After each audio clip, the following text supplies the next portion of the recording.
I have my reputation on Evans. Off-road regulations have significant negative effects on the off-road communities. Three supporting claims for that was that strict emission regulations hurt small off-road businesses. The second one was strict regulations hurt consumers, and the third one was that strict regulations hurt off-way highway vehicle areas.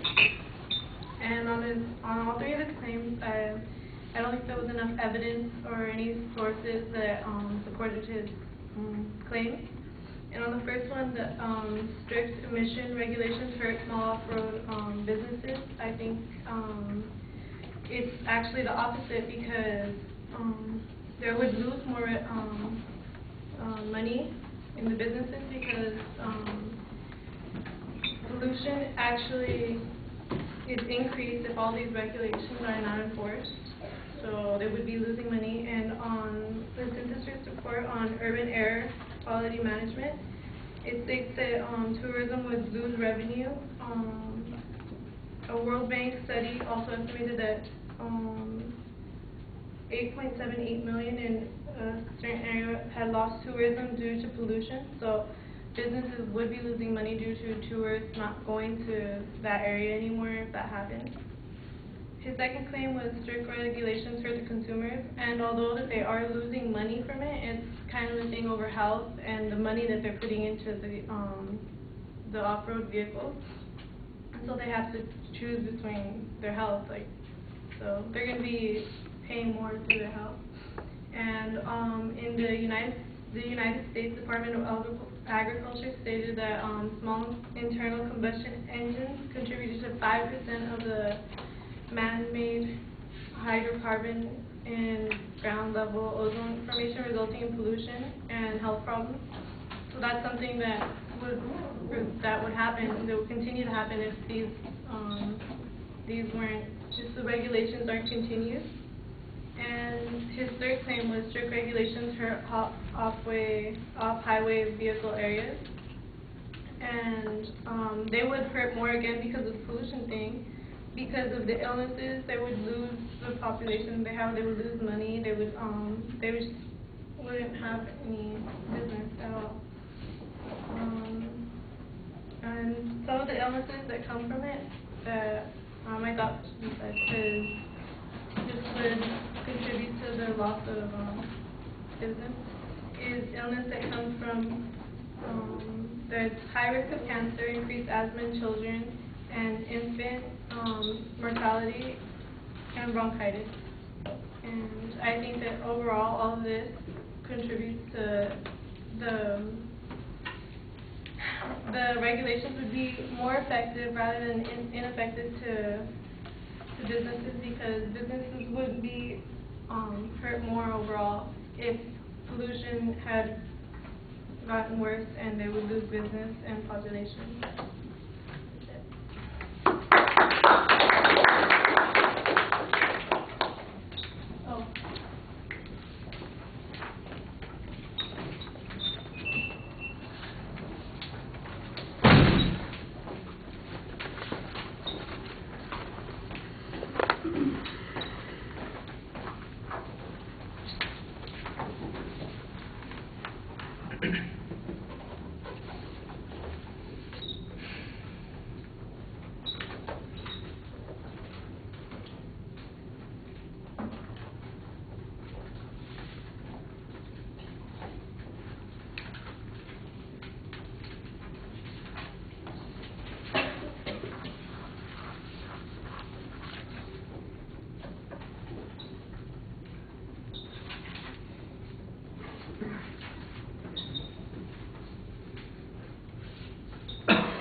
All right, you started off labeling the structure pretty clearly. You've got a general analysis about how you're going to respond to this, and I think that that's okay, but then you need to get to some of the particulars. You've got this argument on the first point that how pollution is actually going to affect these revenues, and the one piece of information that you have that seems to apply to that is some information about how pollution has destroyed tourism. I don't know that any of the pollution that's referred to there is of the nature that is discussed on this particular argument, or if any of the tourism that was lost was in this type of activity. So that's a very general statement that's being applied here. Later on in the next point, you mentioned that it's the health impact is 5% of these, that these kinds of equipment are producing 5% of the man-made hydrocarbons. Well, is there a measurable impact of reducing that 5%? In other words, is that going to reduce the health consequences to some degree? Is it going to reduce the total amount of pollution? Do you get like if I reduce it 5%, do I get a 5% return on the tourism, or is it still gone, for instance, or do we get a 5% decline in the disease and illnesses? That seems to be the assumption that you're making, and I didn't really hear any evidence to support that assumption. The claim about the illnesses, you use it in two places. You use it on the first point and on the second point. Use it on the second and the third point, and basically it needs some quantification to show that this is in fact a consequence.